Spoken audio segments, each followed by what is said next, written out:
ನಮಸ್ಕಾರ ಸ್ನೇಹಿತರೆ, ಗೃಹಲಕ್ಷ್ಮಿ ಯೋಜನೆಯ ಅಪ್ಡೇಟ್ಗೆ ನಿಮಗೆ ಸ್ವಾಗತ ಸುಸ್ವಾಗತ. ನೋಡಿ, ಇಲ್ಲಿ ಗೃಹಲಕ್ಷ್ಮಿ ಯೋಜನೆಯ 11ನೇ ಕಂತಿನ ಹಣದ ಕುರಿತು ಲಕ್ಷ್ಮಿ ಹೆಬ್ಬಾಳ್ಕರ್ ಅವರು ಒಂದು ಸ್ಪಷ್ಟನೆ ಆದ್ರೆ ಕೊಟ್ಟಿದ್ದಾರೆ. ಎಲ್ಲಾ ಒಂದು ಫಲಾನುಭವಿಗಳಿಗೂ 11ನೇ ಕಂತಿನ ಹಣದ ಕುರಿತು ಇವತ್ತು ಸುದ್ದಿಗೋಷ್ಠಿಯಲ್ಲಿ ಒಂದು ಸ್ಪಷ್ಟನೆ ಕೊಟ್ಟಿದ್ದಾರೆ. ಯಾವಾಗ ಹಣ ಜಮಾ ಮಾಡ್ತಾರೆ, ನಿಮ್ಗೆ ಹಣ ಜಮಾ ಮಾಡ್ತಾರಾ ಇಲ್ವಾ ಏನು ಅನ್ನುವಂತಹ ಒಂದು ಪಕ್ಕಾ ಮಾಹಿತಿ ಈ ವಿಡಿಯೋದಲ್ಲಿ ಸಿಗುತ್ತೆ. ಎಲ್ಲರೂ ವಿಡಿಯೋ ಕೊನೆವರೆಗೂ ನೋಡಕ್ ಟ್ರೈ ಮಾಡಿ. ಅದಕ್ಕೆ ಮುಂಚೆ ಯಾರು ಚಾನಲ್ ಇನ್ನೂ ಸಬ್ಸ್ಕ್ರೈಬ್ ಮಾಡ್ಕೊಂಡಿರೋ ಈಗಲೇ ಚಾನಲ್ ಅನ್ನ ಪಟ್ಟಂತ ಸಬ್ಸ್ಕ್ರೈಬ್ ಮಾಡ್ಕೊಳ್ಳಿ. ಮತ್ತೆ ವಿಡಿಯೋಗೆ ಒಂದು ಲೈಕ್ ಆದ್ರೆ ಕೊಡಿ. ನೀವು ಕೂಡ ಸಬ್ಸ್ಕ್ರೈಬ್ ಲೈಕ್ ಇಂದ ನಿಮ್ಗೆ ಇದೇ ರೀತಿ ಕಂಟಿನ್ಯೂಸ್ ಅಪ್ಡೇಟ್ಸ್ ಆದ್ರೆ ಸಿಗ್ತಿರುತ್ತೆ. ಈಗಾಗಲೇ ಯಾರು ಸಬ್ಸ್ಕ್ರೈಬ್ ಲೈಕ್ ಮಾಡಿ ವಿಡಿಯೋ ನೋಡ್ತಿದ್ದೀರೋ ಎಲ್ಲರಿಗೂ ನನ್ನ ಒಂದು ಹೃದಯ ಪೂರ್ವಕ ಧನ್ಯವಾದಗಳು. ನೋಡಿ, ಈಗ ನಾನು ಡೈರೆಕ್ಟ್ ಟಾಪಿಕ್ ಗೆ ಬರ್ತೀನಿ. ಏನಂದ್ರೆ, ಮೊದಲನೇದಾಗಿ ಗೃಹಲಕ್ಷ್ಮಿ ಯೋಜನೆಯ ಹಣ ಬರುತ್ತೋ ಬರಲ್ಲೋ ಅನ್ನುವಂತಹ ಡೌಟ್ ಆದ್ರೆ ಎಲ್ಲರಲ್ಲೂ ಇತ್ತು.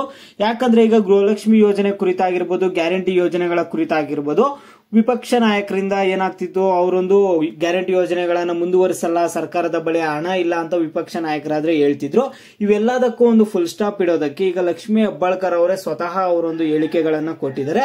ಅವ್ರು ಏನ್ ಹೇಳ್ತಿದ್ದಾರೆ ಅಂದ್ರೆ, ಯಾವುದೇ ಕಾರಣಕ್ಕೂ ಗೃಹಲಕ್ಷ್ಮಿ ಯೋಜನೆಯ ಹಣವನ್ನ ನಾವು ಸ್ಟಾಪ್ ಮಾಡಲ್ಲ, ಗೃಹಲಕ್ಷ್ಮಿ ಯೋಜನೆಯ ಹಣ ಕೂಡ ಕೊಡ್ತೀವಿ, ಅದ್ರ ಜೊತೆಗೆ ಗ್ಯಾರಂಟಿ ಯೋಜನೆಗಳ ಹಣ ಕೂಡ ಕೊಡ್ತೀವಿ. ಕರೆಕ್ಟೇ, ನಾವು ಗೃಹಲಕ್ಷ್ಮಿ ಯೋಜನೆಯ 11ನೇ ಕಂತಿನ ಹಣ ಆದ್ರೆ ಜಮಾ ಮಾಡಿಲ್ಲ, ಓಕೆನಾ, ಹಂಗಂತ ನಾವು ಗೃಹಲಕ್ಷ್ಮಿ ಯೋಜನೆ ನಿಲ್ಸಿದೀವಿ ಅಂತ ಅಲ್ಲ. ಕಳೆದ 2 ದಿನಗಳಲ್ಲಿ ಗೃಹಲಕ್ಷ್ಮಿ ಯೋಜನೆಯ 11ನೇ ಕಂತಿನ ಹಣ ಕೂಡ ಜಮಾ ಮಾಡಿದೀವಿ. ಹಣ ಬಿಡುಗಡೆ ಮಾಡಿಬಿಟ್ಟು ನಾವು 5 ಲಕ್ಷ ಫಲಾನುಭವಿಗಳಿಗೆ ಗೃಹಲಕ್ಷ್ಮಿ ಯೋಜನೆಯ ಹಣ ಜಮಾ ಮಾಡಿದೀವಿ ಅಂತ ಲಕ್ಷ್ಮಿ ಹೆಬ್ಬಾಳ್ಕರ್ ಅವರು ಒಂದು ಮಾಹಿತಿ ಆದ್ರೆ ತಿಳಿಸ್ಕೊಟ್ಟಿದ್ದಾರೆ. ಈಗ ಟೋಟಲ್ 1,20,00,000 ಮಹಿಳೆಯರಲ್ಲಿ ಈಗ 5 ಲಕ್ಷ ಮಹಿಳೆಯರಿಗೆ ಮಾತ್ರ ಗೃಹಲಕ್ಷ್ಮಿ ಯೋಜನೆಯ ಹಣ ಆದ್ರೆ ಜಮಾ ಆಗಿದೆ. ಅದು ಯಾರಿಗಾದ್ರೂ ಬಂದಿರಬಹುದು. ಈಗ ಈ ವಿಡಿಯೋ ನೋಡ್ತಿರೋ ನಿಮ್ಗಾದ್ರೂ ಬಂದಿರಬಹುದು, ಇಲ್ಲ ಬೇರೆ ನಿಮ್ಮ ಮನೆ ಪಕ್ಕದಲ್ಲೋ ಇರೋರು, ನಿಮ್ಮ ಊರಿನಲ್ಲಿರೋರು, ನಿಮ್ಮ ರಿಲೇಷನ್ಸ್ ಯಾರಿಗಾದ್ರೂ ಹಣ ಬಂದಿರಬಹುದು. ಆದ್ರೆ 5 ಲಕ್ಷ ಫಲಾನುಭವಿಗಳಿಗೆ ಮಾತ್ರ ಹಣ ಜಮಾ ಆಗಿದೆ. ನೀವು ಕೇಳಬಹುದು, ಯಾಕೆ 5 ಲಕ್ಷ ಫಲಾನುಭವಿಗಳಿಗೆ ಮಾತ್ರ ಹಣ ಜಮಾ ಮಾಡಿದ್ದಾರೆ ಅಂತ.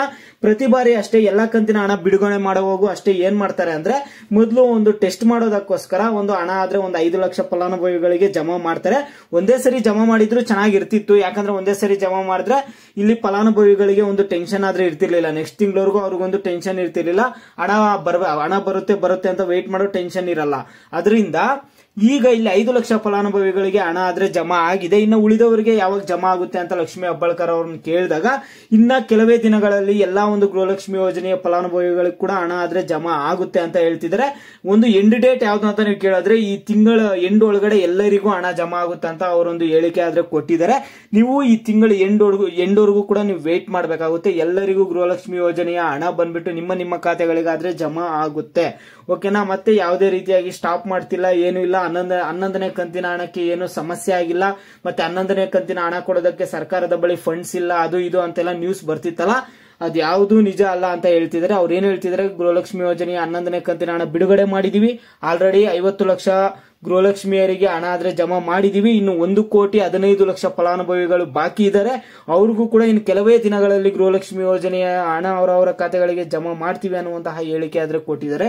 ಇದು ಸದ್ಯ ಮಟ್ಟಕ್ಕೆ ಬರ್ತಿರುವಂತಹ ಅಪ್ಡೇಟ್ಸ್. ನಿಮ್ಗಿನ್ನು ಗೃಹಲಕ್ಷ್ಮಿ ಯೋಜನೆ ಬಗ್ಗೆ ಆಗ್ಲಿ, ಅನ್ನಭಾಗ್ಯ ಯೋಜನೆ ಬಗ್ಗೆ ಆಗ್ಲಿ ಏನೇ ಡೌಟ್ಸ್ ಇಲ್ಲ ನೋಡಿ, ಅನ್ನಭಾಗ್ಯ ಯೋಜನೆ ಹಣ ಕೂಡ ಜಮಾ ಆಗಿದೆ. ನಿಮ್ಗೆ ಅನ್ನಭಾಗ್ಯ ಯೋಜನೆ ಹಣ, ಗೃಹಲಕ್ಷ್ಮಿ ಯೋಜನೆ ಹಣದಲ್ಲಿ ಯಾವ ಹಣ ಜಮಾ ಆಗಿದೆ ಅನ್ನೋದನ್ನ ಪ್ರತಿಯೊಬ್ಬರು ವಿಡಿಯೋಗೆ ಲೈಕ್ ಮಾಡ್ಬಿಟ್ಟು ಕಾಮೆಂಟ್ ಮುಖಾಂತರ ತಿಳಿಸಿ. ಹಣ ಜಮಾ ಆಗಿದೆಯಾ, ಹಣ ಜಮಾ ಆಗಿಲ್ವಾ ಅನ್ನೋದನ್ನ ಲೈಕ್ ಮಾಡಿ ಕಾಮೆಂಟ್ ಮುಖಾಂತರ ತಿಳಿಸೋದ್ರಿಂದ ಎಲ್ಲರಿಗೂ ಗೊತ್ತಾಗುತ್ತೆ ಎಷ್ಟು ಜನರಿಗೆ ಹಣ ಬಂದಿದೆ, ಎಷ್ಟು ಜನರಿಗೆ ಬಂದಿಲ್ಲ ಅನ್ನುವಂಥದ್ದು ಕಾಮೆಂಟ್ಸ್ ಅಲ್ಲಿ ಗೊತ್ತಾಗುತ್ತೆ.